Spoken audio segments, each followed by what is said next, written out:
Walmart is the world's largest company, its biggest private employer, and its most successful retailer with 255 million customer visits per week. Doug McMillon started his career there in 1984 as an hourly associate and 30 years later became its CEO. Under his leadership, the company has become a digital as well as brick and mortar powerhouse. It has increased pay and benefits for its workers. It's leveraged technology to improve the customer experience and work to create a more environment-friendly supply chain. Doug, thank you very much for joining us. Hey, Adi, great to see you. Doug, it is always great to have you here. Thank you for making the time. So let's just jump right in. It's never easy running a big company, with AI poised to disrupt, with recurring waves of geopolitical uncertainty. What does it take to lead consistently in an environment like this? I think remembering who you are is important, but also being open to change. And when I think about what AI presents, the first thing that goes through my mind is the growth opportunity. I think, right after generative AI captured everyone's attention, we were pretty balanced in terms of our mindset between offense and defense. And I think that shifted over time to being offensive in our orientation and growth oriented. We'll talk, I'm sure, at some point about agentic AI, but there's a great opportunity for us to change how people shop and be able to save them even more time, things like that. So we're excited about the opportunity that AI presents. And as it relates to geopolitical issues and things like that, there's been turbulence now for quite a few years. And I think we've just learned how to operate in that environment. Well, let's talk about AI. I mean, how do you think about it? I mean, one is tempted to think, all right, so AI offers these tremendous efficiencies, possibly at the expense of human employment. I mean, what is the core kind of AI thinking at Walmart at this point? Well, again, growth is the first thing that I think of, and the e-commerce experience hasn't changed that much since it really started back in the 90s with a search bar and a laundry list. And now we have an opportunity to create an e-commerce experience that's multimedia, more personalized, contextual, really change the digital side of the equation. And we're really focused on that. As it relates to changes to employment, I really do think that every job we've got is going to change in some way. Whether it's getting the shopping carts off the parking lot, or it's the way our technologists work, or certainly the way leadership roles change. I can imagine how AI will change every one of those jobs, and it will create new jobs. We're starting to see some of that. All of those new jobs we've seen already are AI oriented in some way. It will eliminate some tasks and eliminate some roles. And what we want to do is equip everybody to be able to make the most of the new tools that are available, learn, adapt, add value, drive growth, and still be a really large employer years from now. That's the goal that we're working towards. So we've done things like give everybody a ChatGPT license and give everyone other tools so that they can learn and grow and go through this process with us as a company. Yeah. So you're heading a company that, from its founding has always been very purpose driven, the founding family, and you've articulated that as well since you've taken over CEO. That must evolve though, right? I mean, has the core purpose or maybe the auxiliary purposes, kind of shifted over time and since you've become CEO? When Sam Walton accepted the Presidential Medal of Freedom shortly before he passed away back in 1992, he articulated a purpose for the company. As far as I know, the first time that he had articulated it, and it was basically, we'll show people what it's like around the world to save money and have a better life, to live a better lifestyle. And so those words have become save money, live better. We wake up every day trying to create value for all of our customers and members, but that live better part of the equation, to your point, has changed over time. If you look at what happened in the mid-2000s with the work we did, led by Lee Scott, to become a more sustainable company, is just one example of how the mandate broadened.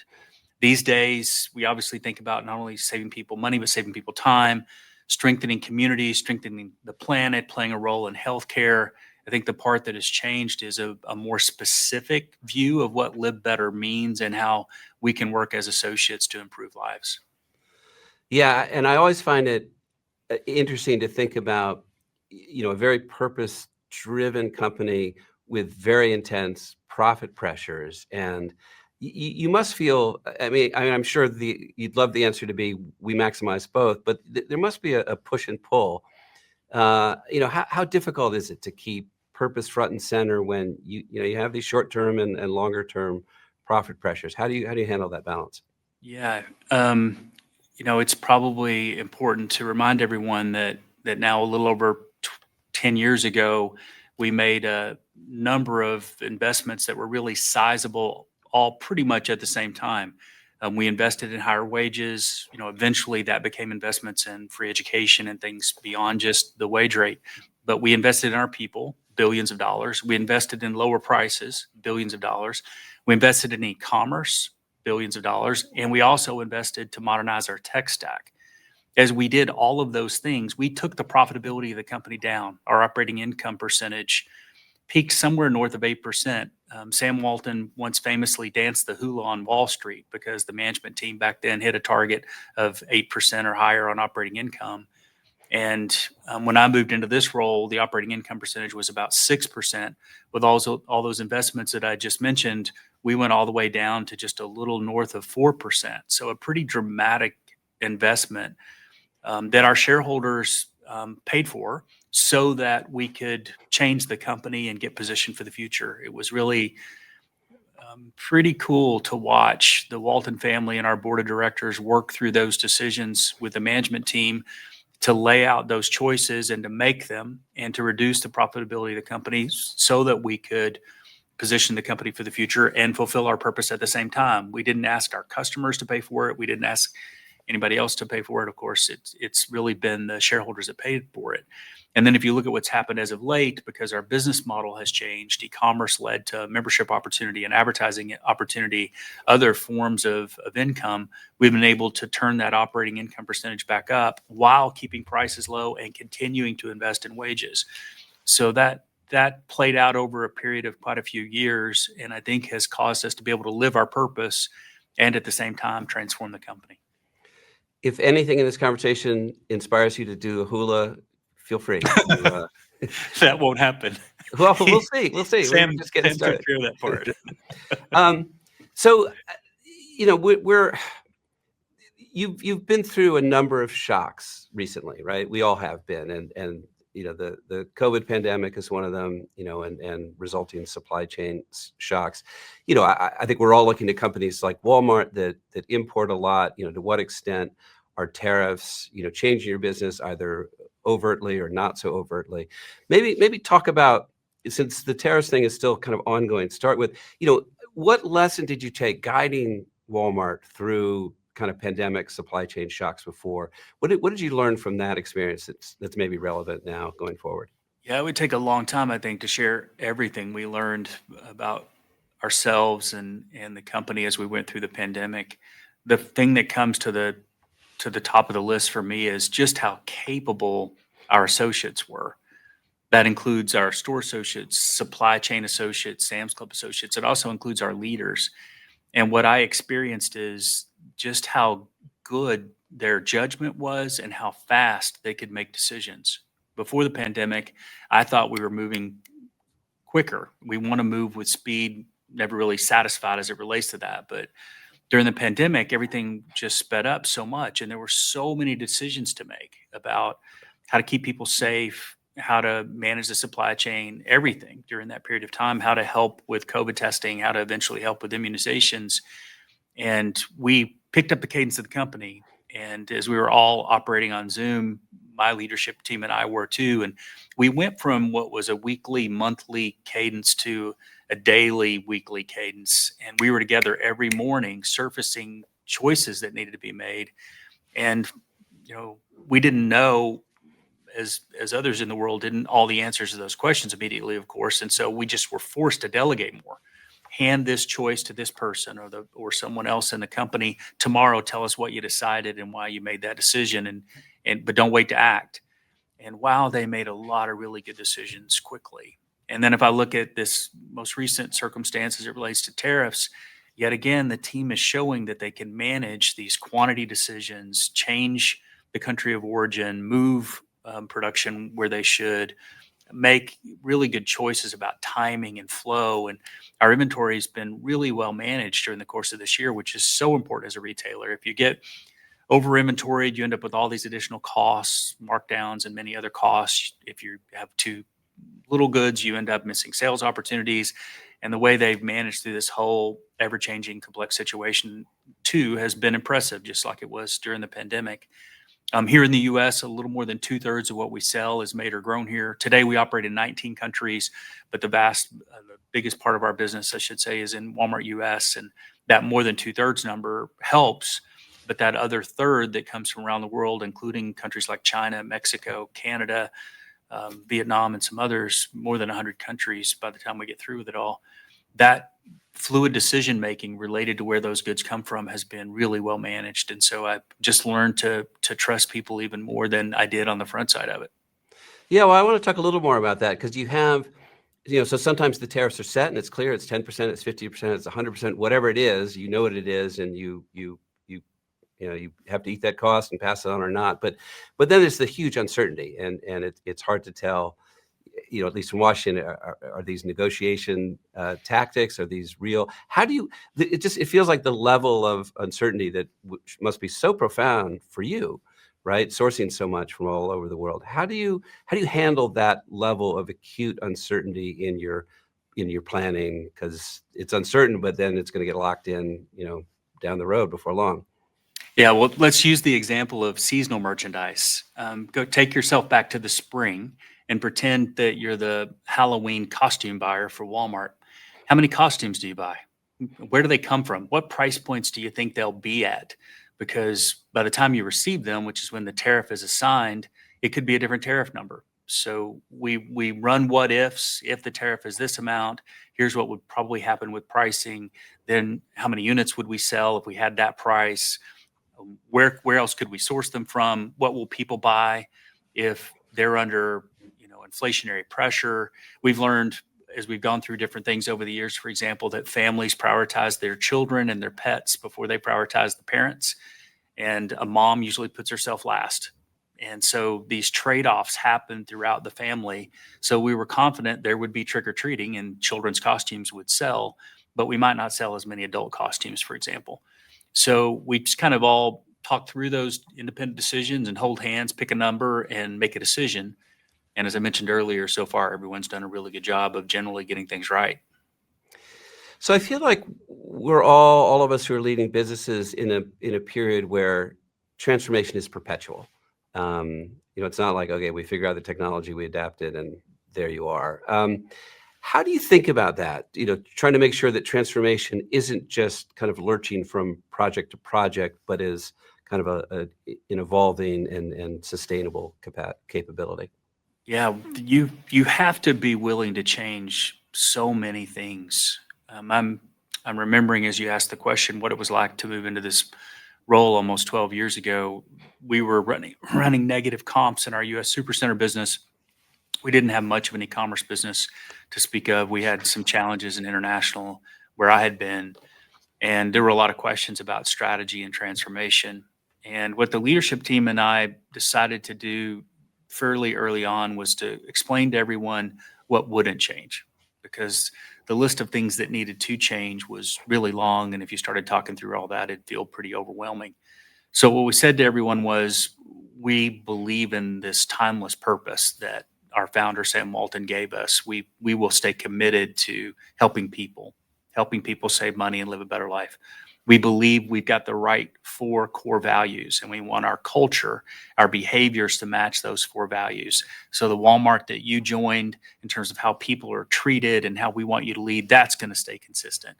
By the way, part of those values include striving for excellence. So the bar is high, expectations are high, but we respect the individual. We act with integrity. We serve the customer. Those values are going to be consistent. Everything else is open for change. If customers don't want stores in the future, we won't have stores. So we started out really trying to play catch up on e-commerce and build an e-commerce business. And that led to understanding, largely informed by spending time with startups and digital companies and other e-commerce companies, that we had to literally change the way we worked. We needed design as a capability. We needed product management. We needed some roles that technology companies had and have that we didn't have in the company. And we'd grown up running the business with operations, our store leadership team, and our merchants making a lot of the big decisions when really we needed to change the way we thought and worked to put the customer and member in charge and work backwards to build the right tech. And that caused more organizational change than what I anticipated in the beginning. So it kind of put a punchline on your question. One of the things you have to do as a big company is to set yourself up to change all the time and not just once. So that means constant learning, constant mindset shifts, changes to structure, new capabilities, just a faster pace of organizational change so that you don't fall behind again. Yep. Before we started this event today, we asked our audience what issues they wanted to hear most about. It was interesting. AI was, you wonder, is AI overhyped? Are they tired of hearing it? The answer is no. They really want insight. So I'm going to actually go to a couple of audience questions, if it's okay, that relate to AI. And one of them, and it picks up, you had said that you're making AI, large language models, available to your employees. But there's a question from Lior Arusi, not sure from where, like, whose responsibility is it to kind of adapt the new technology? Is it about, in your case, Walmart, investing in change management, kind of making it happen, forcing it to happen? Or is it up to the employees to kind of stay current and relevant? Do they have to kind of show that spark of interest in the new technology? Yeah, great question. It's obviously both. If you've been inside Walmart, maybe just at the beginning of this year, for example, we were all learning a lot. One of the great things about being here is you have access to all the leaders that are responsible for building the frontier of artificial intelligence. So you get access to ask questions and learn. And we were all doing that, my direct reports and I. And when we got to the springtime, we realized we needed some additional resource. We knew top down what we wanted to do. We wanted to reinvent how e-commerce works and how shopping works for customers. We wanted to equip our associates. We wanted to drive productivity, of course. We want to manage inventory better. We had these big objectives that we could click down on and explain. But so many of us were doing these things on top of all the other things we'd been doing before this wave of change came our way. So we decided to create a new role that reports directly to me that we announced just maybe a couple of months ago. And that role is one filled by Daniel Danker, who came to us from Instacart and had worked at Uber and Facebook before then. He's a product management leader. He's a really good thinker. He's a problem solver. He's native AI, lives in the Bay Area, and his responsibility includes speeding up our AI transformation. While we're not a company that should be investing to build all this compute and invent the frontier, we do need to be the best in the world at application. And so Daniel's taking on that responsibility for how we turn this into an AI organization. Product management, design, tech prioritization, and the change management related to AI fit within his responsibility.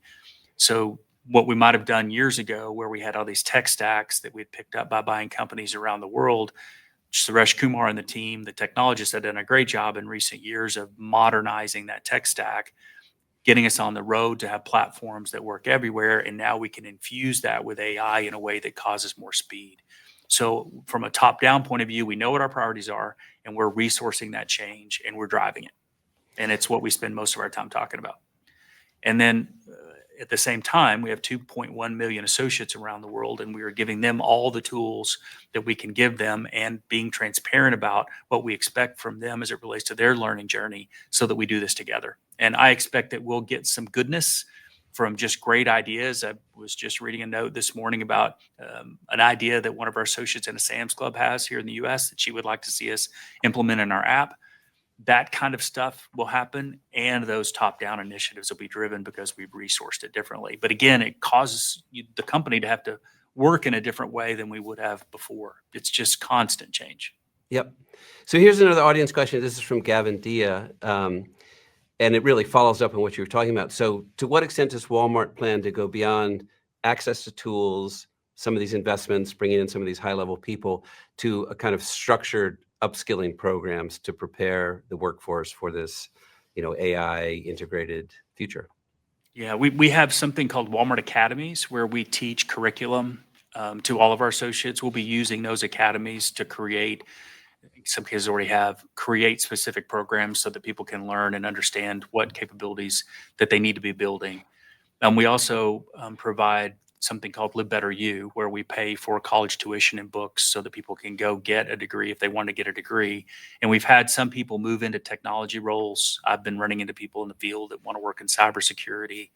We have been creating a lot of technicians in the company to fix all the equipment that we're running, whether that's the automated storage and retrieval systems that we are deploying in our distribution centers or the HVAC equipment we've got in stores.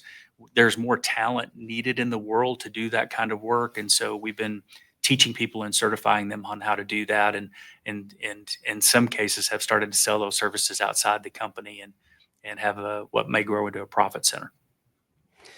So in the current issue of HBR, this is another question from an audience member, Ginger Tabe, who notes that in the current issue of Harvard Business Review, we have an article about hands-on leadership.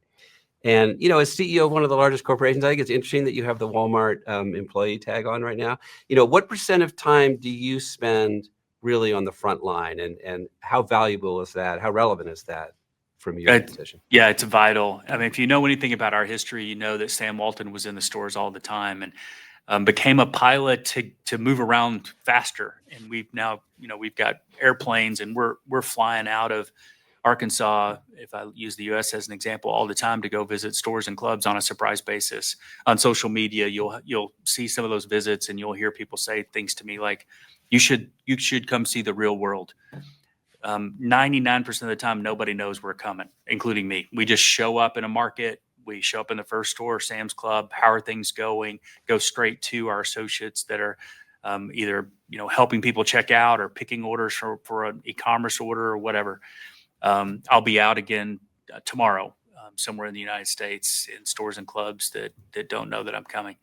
I love that part of the job. I've just lately been in Mexico, Canada, and China visiting with our folks in Sam's Clubs and Walmart stores. And the conversations always lead to something. I always leave one of those visits with a list of to-dos that's longer than the list that I leave, if anything, because the things I learned we can use to help the whole company. So I would say Walmart gets praised for pursuing its environmental and social goals. It gets criticized for pursuing its environmental and social goals, depending on who's commenting. We're in a somewhat different environment in terms of the expectations of how companies think about their engagement in environmental and social issues. How do you navigate this? You're going to get criticism from all sides. And I know you want to stick to your purpose, but the ground is shifting. How do you think about how do you navigate this? It hasn't been that difficult because it's just all super practical. Like the work we were doing before was good for the P&L. It's been good for the company, and it still is. So when this whole conversation started back in the early 2000s. I would say we were going through a maturation process. We'd, just like any startup does, you focus on your customers and you focused on your associates, your employees, and we were like that too. And we'd grown into this big size, opening one store at a time, but we still acted in some ways like an inexperienced company. And then Lee Scott and Rob Walton and others caused us to start thinking about the fact that we had this big footprint, and there were things we could be doing that would make our business better and also strengthen the planet and strengthen communities. And I tell this story all the time, but I remember leading Sam's Club at the time, and I'm embarrassed to tell you, we were paying people to haul off the corrugate behind our Sam's Clubs as brown boxes came to the back of the club, and we bailed them up. And as we were going through this learning journey and going to visit landfills and reading books and getting more informed about what we could do given the size of the company, we started realizing how much value there was in that corrugate. And we went from paying somebody to take it to charging them to take it away because it was worth so much. My P&L benefited by $50 million in 1 year just because we learned something. We had spots like that, but that was 20 years ago that we've continued to kind of uncover and learn as we've grown. So whether I'm talking to a member of the media or I'm talking to someone that works in government, if we're getting criticized for something, I just get really practical. Wouldn't you expect Walmart to be eliminating its waste? Yes, it helps us save money so that we can lower prices. It's a good business choice. So, all of this work that we're doing, that lens of how does this strengthen the business and how does it help the customer or our associates, that all matters. And sometimes it just boils down to time perspective. And I'm in a really good situation here because of the board that we've got and the Walton family's investment, where I can think more long term. And once you start thinking longer term, these things all just make a lot of sense. So I think Doug, you and I first met shortly before you took on the CEO role, and we did an HBR interview soon after you took over. And when you took over, I'm sure you had a vision of what you wanted to achieve. Now looking back, you've had to adapt. We need to be adaptable. What advice would you share with other leaders who are trying to lead major transformations? What maybe even is a trap that they should avoid as they try to push toward the future? Listen to your gut. The thing that most of us, I think, as we get to more time and role that we regret is not going faster. And while not everything was clear, back when you and I first met, I was really focused on how do you build an e-commerce business and turn it into an omni business, leveraging the assets we had, including the stores. And that was a lot of work. But what I didn't really understand is it was going to lead to this bigger change in the way the company worked. And figuring that out with our team here and just taking steps to try and get faster and to become more digital in nature. We use a phrase around here, we're people-led and tech-powered. We want to be great at deploying technology. We want to be the best at that. And we want to start with the humanity of this experience, whether it's the customers we serve or the associates that we have. This is about people, and the tech is to serve people. So people-led, tech-powered. There were things that I just didn't know back then. And once I did know them, I was sometimes too slow to act because I was worried about what someone thought, or can the organization handle this much change? And what I've learned is that people can handle it, and you need to go hard, and you need to go fast. And when you know something's right in your bones, you need to act on it and don't delay too much. Yeah, so I remember that when you were trying to become a digital powerhouse, you hosted an event in Davos and brought people in and basically said, we're really good at brick and mortar. We're not good at digital. Help us out. I mean, nobody goes to Davos and says we're not good at something. So I thought that was refreshing. But talk about it. Are you happy with where you are now in terms of digital commerce, or No, no. But remember, I'm compensated to be dissatisfied. Okay. So that's the nature of the work.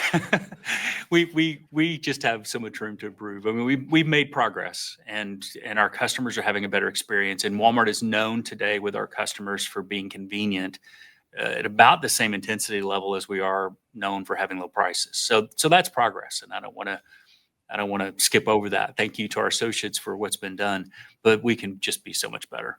And this opportunity to get AI right is a great one.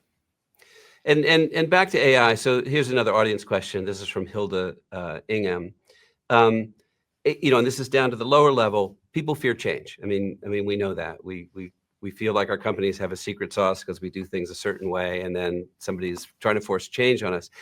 How do you help people embrace change where it's not just, okay, the board has figured this out, the C-suite has figured this out, go. How do you bring people along, understanding that they fear change? Some will adapt, some won't. How do you handle that part of it?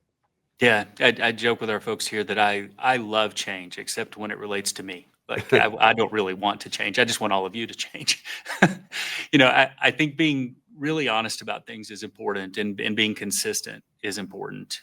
And let's take artificial intelligence and the situation that we're in right now. There's so much we don't know. Like that, literally, you mentioned earlier this question about how much of this is hype. Well, the hype curve is real. We've seen that repeat itself over time. So certainly there's some investment here that's happening that's not going to work. But big picture, it feels like to me that a lot of this is going to work, and we should have this mindset that it will work and be moving that direction to try and make that true so that our customers serve better. And I think if you're honest about it, you remind everybody what you're trying to do, What it is we are trying to do is to serve customers and members better so that we grow, which creates more opportunity for everyone. So let's lean into this together and let's learn as we go.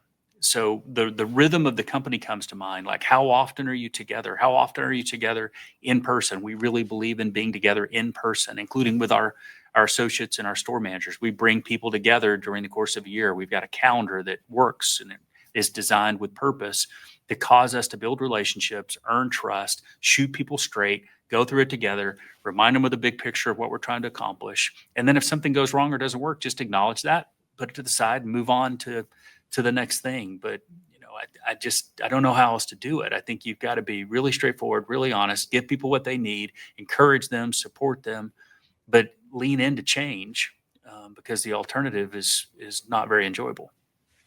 I love it. Change is great, except when it's coming after me.